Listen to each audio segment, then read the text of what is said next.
Happy Sunday for those that are with us live, for those that are joining us.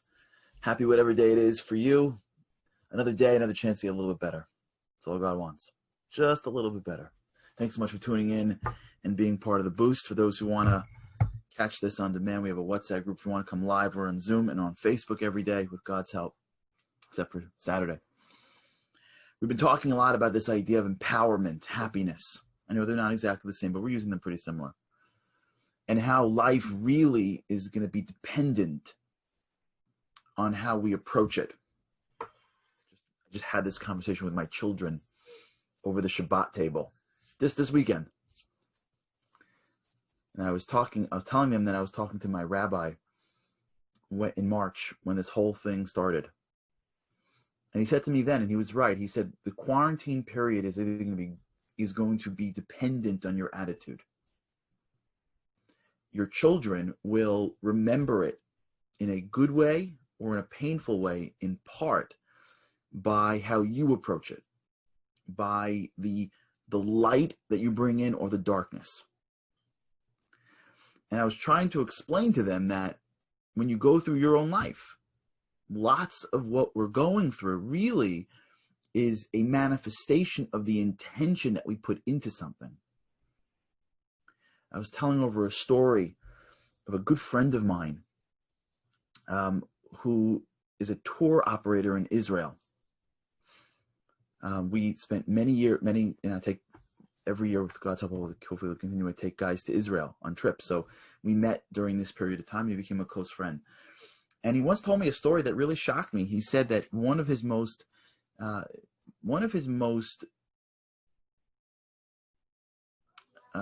life-changing moments took place when he took a certain family around Israel. He said it was a very wealthy family. And the father basically said, you have an unlimited budget, like blow us away. It was his kid's bar mitzvah, this guy. He had a very small family there, and the guy blew him away. Helicopter rides to the north and army tours, and he blew him away. And throughout the whole time, this guy realized that no one was ever happy. Like there was never a moment where the family was actually sincerely happy. And he realized that no matter what he brought to the table, they were happy to be doing it, but they weren't happy. They just weren't happy. The wealth, the parents had, in their relationship, had created this tense environment where it just all didn't work. So much of our lives will be based on our mentality to the thing that we're going through. That's why empowerment, happiness is so critical, because happiness also dictates how you feel about something and how that thing ultimately leaves you. It's memory. Maybe we'll talk about the power and the limitations of memory and why that's so critical. But what I want to get to today is really to create a bifurcation. I want to create a chasm between two separate things: physical pain or discomfort and mental pain and discomfort. Because sometimes they're collapsed together. When someone goes through something that's uncomfortable, they bring their brain with them. And as a result, they can't separate it. So like we said earlier, that physical comfort now doesn't have any ability to be seen in a positive light because it comes along with the mental discomfort. It comes along with why me? It comes along with this isn't going to work, right? For last week we spoke about the illusion of validity. So I'll tell you a story where someone taught this to me in a very interesting way. Maybe like 5 years ago, I had a personal trainer. I don't know if I told stories about him before. He's a great guy. I was working in a company at that time, maybe 7 years ago. I don't know how long ago it was. And they had a company gym, and this guy had trained one guy in the company. You know how it works. Like, he was the trainer for the CEO, so like everybody wanted him. And there's a gym in the building. So he ended up being everyone's trainer, so he was mine too. And he was like a great guy, but he beat the living daylights out of me. Like, he beat the living daylights out of me. So there's one time where I was doing, I don't know what, for the umpteenth time. Like, I don't know what I was doing, but it was painful. The whole thing was painful. So I said to him, like, I can't. It's just too much suffering here. I said, like, I'm suffering too much. That's what I said. He was having me do, I think it was like pull-ups and I don't know, like 100. I said, I'm suffering. And he looked at me. It was so great. He looked at me and goes, you're not suffering. You're strengthening. And when he said that, something in my brain like triggered. For a second, I was like, all right, I could do it. Like it was weird, right? I was doing the thing. I think it was pull-ups. I don't remember, but it was painful. And it was way more than I thought I could handle. Let's put it that way. And when I said in the middle of the sets that I'm suffering, I was ready to give up. And as soon as he corrected me and said, you're strengthening, somehow I was able to get back up and pull more in. What happened? My body's my body. I'm going through the same level of physical pain. So why was I able to pull out a few more just by shifting the words in my head from suffering to strengthening? So if you remember, we did this a little bit before. We went, and Leron's following me. We spoke about speech and how when you say words, those words start to create a whole new trigger system in your brain, right? For those who are following us for a while, you know that we've been talking about neuroplasticity. Neuroplasticity creates these connections in your brain. So I want you to almost picture like your brain, and of course it's more complicated than this, but like your brain almost like a button that when you press it, it creates a whole different cascade of electricity that'll turn either red or blue, or when you click on I'll make it easier, not a button, make it like an app. Your brain's like an app. You go to your phone, and on your screen, there's like 20 different apps. And your thumb will choose one. And as soon as it chooses one, a whole screen will pop up with an own world that you go into. So picture as if your words are like apps. Not every word, but critical words. So the word suffering pulls up in your mind a whole cascade. It's a whole map of what suffering is. And usually suffering is meaningless. That's why it's suffering. Usually it feels unfair. When you hear someone was suffering, usually it's an unfortunate circumstance. Usually something that you're trying to avoid. When you use the word strengthening, all of a sudden another app opens up. Now, in that app, people are also uncomfortable, but they're uncomfortable for a purpose. Something is happening after they're done. They're actually doing something that is leading to a greater ultimate result. So if you remember, we spoke about this. One word shift could open up a whole new app. And remember, if we did this research on this, remember we spoke about the research they did where they went to different villages in Africa, and they found that certain villages didn't have certain words. And as a result, they didn't have the acuteness of those feelings. Remember we did this? If you're joining me recently, there was research that they did on speech where they went to different tribes in Africa, and they found like a group of words, and they asked about them. And some tribes never developed those words. And when they asked them about their experiences, they realized that they didn't have the same level of experience because they didn't have a word to capture it. So they didn't, let's say, feel wrath, because the highest word that they had, the most intense word they had for anger was anger, and wrath or enraged never really made it in. Or they didn't have frustrated, so they couldn't distinguish between angry and frustrated.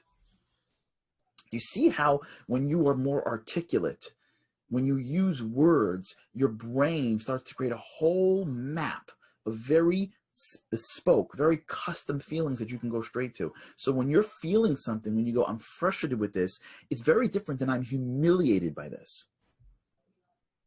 And as a result, you feel this. That's why kids are very black and white. That's not why, but that could be a connection between children and their black and whiteness with regard to their feelings, because they're not sophisticated in their minds. Remember we spoke about these distinctions. Well, that's how life works. Not only does it give you the ability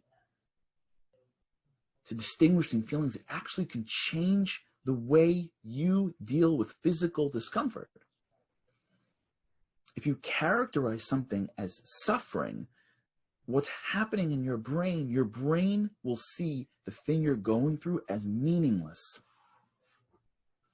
And as soon as you use the word strengthening, just the shift now gives meaning to your pain. And when you have meaning to your pain, you are enabling your mind to control the purpose of why you're going through what you're going through.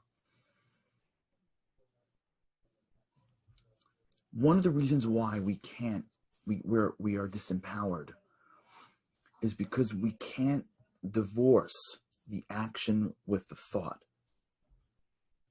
And we assume that when I'm going through something, the thing that I'm going through doesn't have meaning,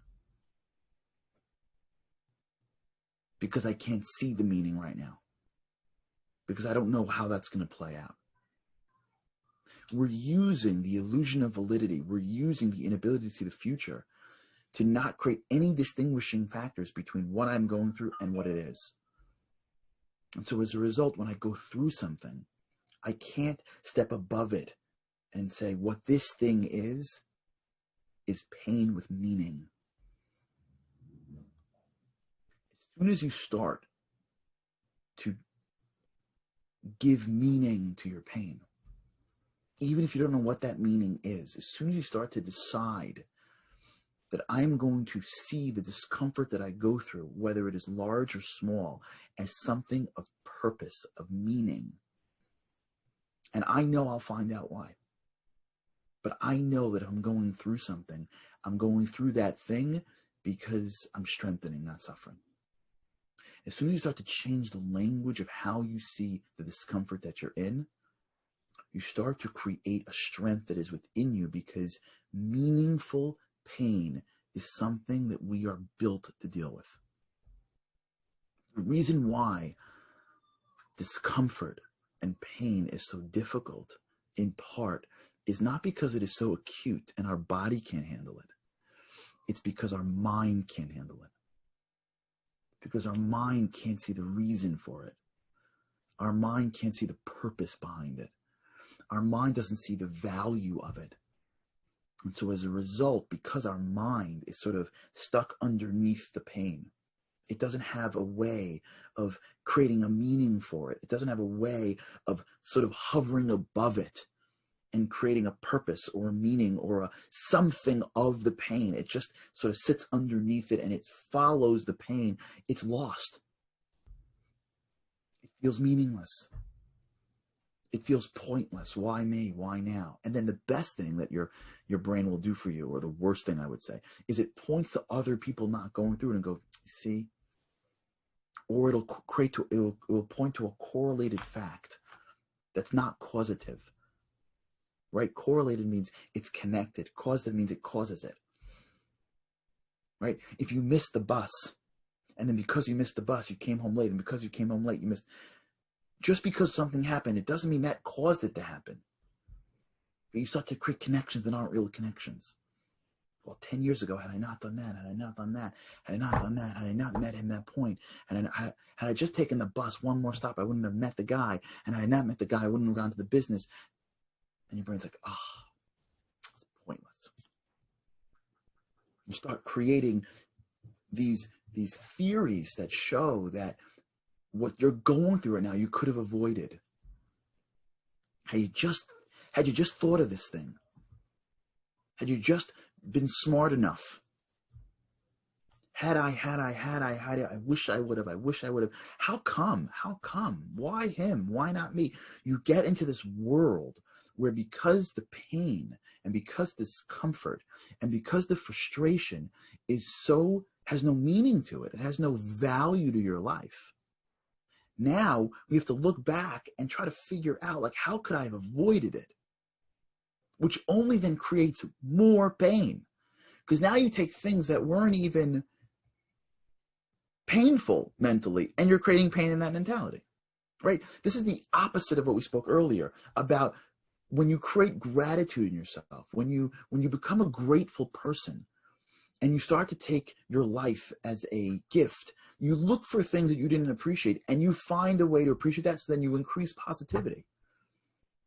When you have no ability to find meaning, or at least to believe that there is meaning in your pain, I don't know why. Maybe I could connect why doing another rep of pull-ups will have any long-term benefit on yeah, I can make a very easy connection, but do I know it's too much, too little? I don't know. All I know is that as soon as I say to myself that I'm strengthening, not suffering, whether I see the weight growth, whether I see the muscle growth, I just know I'm doing what's right. As soon as you recognize that when me and you go through anything that is unexpected, hopefully it's not that painful. If we ever go through anything that is uncomfortable in any which way, when anybody goes through any pain, when you recognize that that pain is physically painful, but it doesn't have to be mentally painful. You may not be able to control the physical attributes of what you're going through. You may not be able to control the bus schedule, or whether you get this money, or whether you're healthy or sick, or whether you have to be in the... You may not be able to control what's going on around you physically, but you can redefine it mentally, emotionally, and spiritually. And the truth is, you don't have any idea if what you're going through is meaningless or meaningful. So why not assume it's meaningful? If you believe there's meaning towards it, and you believe that you're going to live a life in which everything you're going through can ultimately serve in some positive purpose in the future, why not just err on the side of meaning? And recognize that what I'm going through isn't suffering, it's strengthening. Now, if you have any modicum of faith, forget it. The whole world changes. Because we have a rule that whatever God does, he does it for the best. And even if the best is unable, you can't see it for a decade, 2 decades, or even a lifetime. Which means that when you go through life, you're able to look at the things that you're going through and recognize that what you're going through has some meaning. There's a purpose to the pain. It's strengthening me. It's not making me suffer pointlessly. When you start to give meaning to the things that we're going through, and start to understand that whatever we go through, there's going to be a purpose for it. Once you get into that way of seeing the world, once you change the language that we use, and we stop getting into the world of trying to figure out why I got this pointless pain, and start to create the meaning, start to give meaning, start to give purpose, start to look at discomfort and say, I'm strengthening myself. This will make me stronger. I will see the reason for this. There's a positivity thing towards the end of this. As soon as we start to shift our thinking, what ends up happening is the pain that we're going through separates between a physical pain and a mental pain. Because mentally, we're shifting it to becoming something that is purposeful. And when someone goes through purposeful pain, they're not mentally in pain. They're just physically in pain. When someone goes through a workout and knows that what he is doing for that hour in the gym is good for him, he's not mentally in pain. He's excited to get through the reps. He's excited to do the next thing. He's just mentally in pain. He just hopes his body can hold up. But he's not, woe is to me. If that same person goes through the same activities, but it's not a workout, it's just a regular day, and he doesn't make any connections, he's not just physically in pain, he's also mentally in pain. And as a result, he can't get through it. So the difference in life is not trying to change your physical. Of course, you should change your physical abilities, but not just that. The first thing is in business life is when you look at physical pain and challenges is to recognize what I got to first deal with is meaning. It's purpose. It's being above my physical pain and saying, wait, mentally I can't be in pain over this. Mentally I have to see the purpose in it. And if I can find a purpose, if I can believe there's a purpose to any pain, if I can train myself to look at my day and see strengthening exercises and not suffering results, now I am honing in on the mental side of pain. And if I can get that right and empower that, it will change how I deal with the physical pain. It's the power of empowerment. It changes not only how you feel about your day, it also changes your ability to delve back into that pain and be better. That could be, and we'll talk about this more, that could be why happiness is the prerequisite of success, because success is always hard. And the people that get through it are usually people that can look at that pain and get through the pain longer than the person next to them. All right, we'll continue this. Think about it for the day. If you go through anything today, Michael wrote something so powerful. I'm just going to read what Michael wrote. This is on the chat here. Since his cancer, he suffers under pain, but it changed his mindset. If he goes over it, he's thankful for it. Otherwise, he wouldn't come to himself and only run after things. It's so powerful what you wrote, Michael. He gave his cancer a meaning. You got to see this. For those who are on Zoom, read his comments. We're going to talk about this Irving Yalom study. So hopefully we'll get to tomorrow on the cancer research. But for the day, let's think about this together. Any discomfort, emotional or physical, think to ourselves, not suffering, I'm strengthening. This thing's going to make me stronger. I get through this, I got a new muscle. We'll talk about this. Thanks so much for tuning in today, especially on a Sunday or any day that you're listening. God's help, I can't wait to see you again tomorrow. Have a great day.